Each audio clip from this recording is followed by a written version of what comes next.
Hello, and welcome to the Scriptures Are Real podcast. This is the podcast where we talk about elements of the Scriptures that have become real to us because we believe that helps us draw more power out of them, and we need all the help we can get. I'm your host, Kerry, and this is a shortcast, and this will, in fact, be a very shortcast as we just cover a couple of little items from Matthew chapter 6 and 7, the second part of the Sermon on the Mount.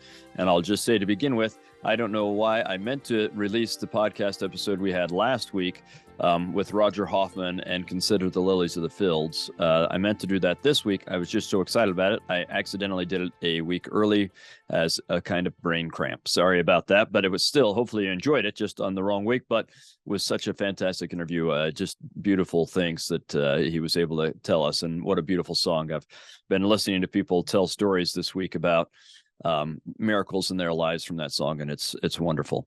I just want to look a little bit at very briefly at one issue that we see in 6 and 7, and then a little bit more, but still pretty briefly in chapter 7. We're going to talk about true worship rather than false worship or worship without pure intent, and then we're going to talk about what it means to judge.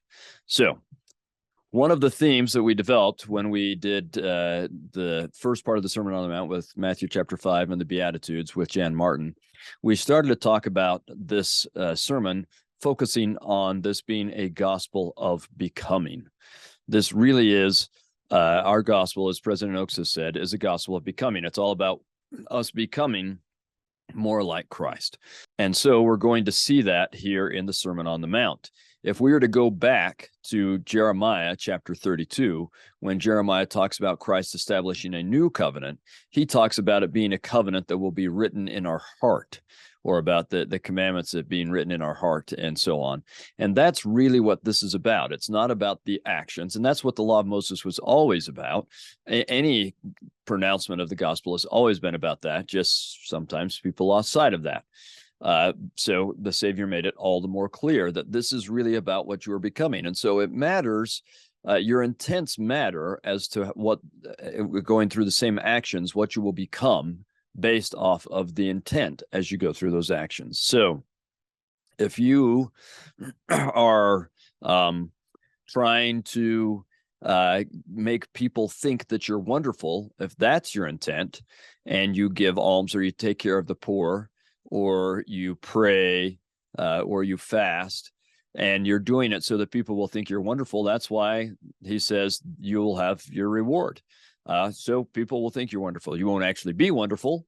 You will have become something else. You'll become self-centered or narcissistic. But you will have done that and gotten your reward of people thinking highly of you.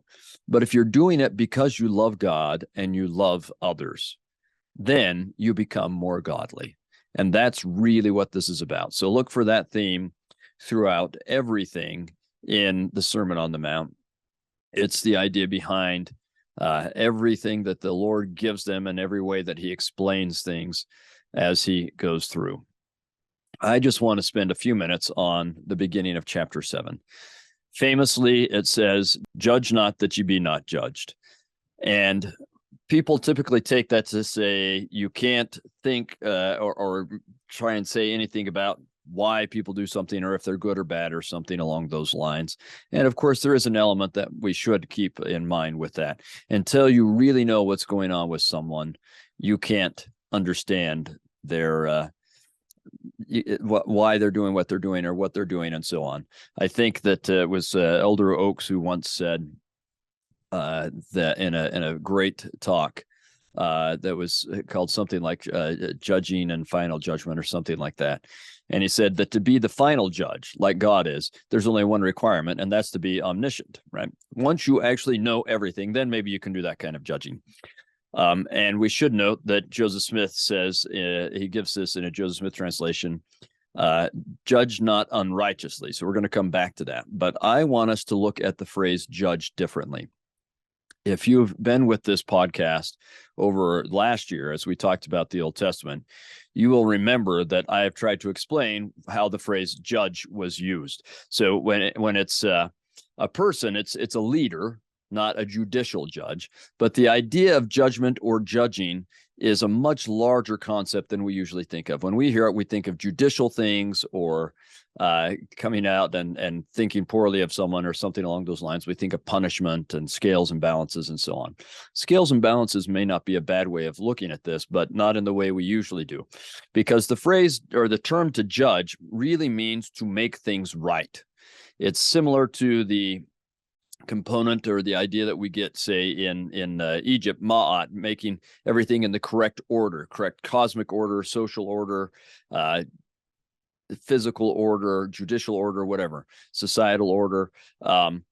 It's pono in Hawaiian. This is a concept that's in a lot of cultures. And the idea is that you're just going to make things the way they should be.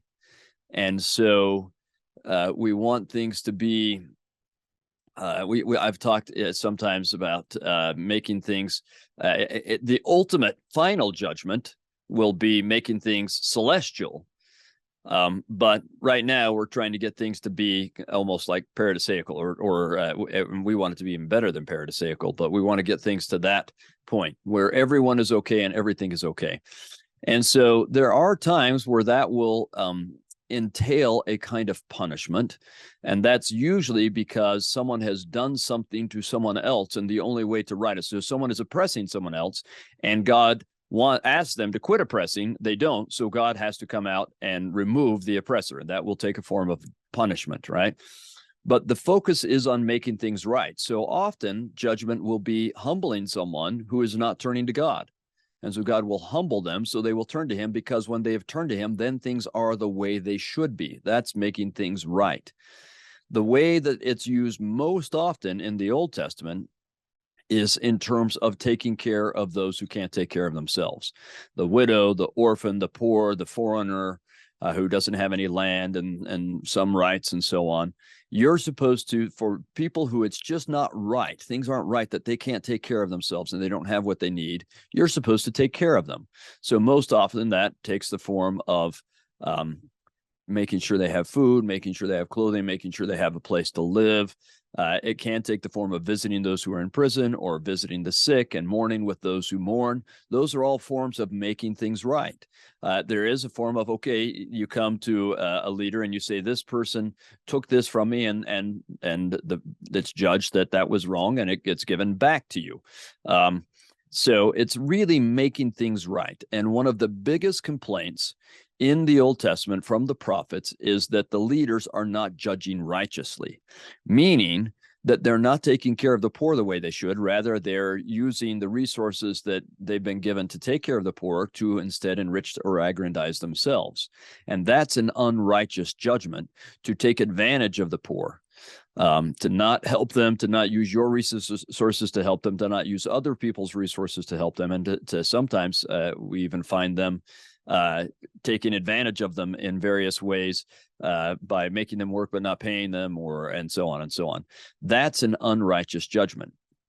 Now, I don't know that I can say with 100% surety that is how Christ is intending this when he says, judge not that ye be not judged, but I think so. And of course, we only have the Greek version of what he's saying, but he didn't speak in Greek, so we'd have to look at the Aramaic version, and maybe he's not using the words, the word that I would think he was, but I would be really shocked if he wasn't. And I would be really, really shocked if his audience, who is coming from this Old Testament background, wouldn't understand it the way that they were taught to understand it by reading the prophets and the Torah. And so at least his immediate audience would have understood it this way, and I think we should as well. That's my opinion. That when he says, judge not, or judge not unrighteously, that ye be not judged, he is saying, don't avoid taking care of things. Don't avoid making things right. You have an obligation to make things right, to go out and take care of people, to also judge. So part of this would be to discern. This person will be a problem for my children. This person will be a problem for me. And so I have to act in order to make things right, rather than allowing them to make things wrong, right? We can't let them oppress us financially, physically, emotionally. We can't let them oppress us by convincing us to sin or diminishing our faith, right? All of that is a form of oppression that we should not allow, whether it be for us or for others. And so that's part of a righteous judgment. And we just take this phrase and go so crazy with it, especially in our society today. And I just want to end that idea. It's not that you can't look at someone and say, that's not a moral or wise or righteous action. In fact, I think understanding it correctly requires that we do look and say that. It doesn't mean we say we know what's going on in that person's heart. We don't. And that's the key. We have to remind ourselves we don't know what's going on in their heart. We haven't walked in their shoes.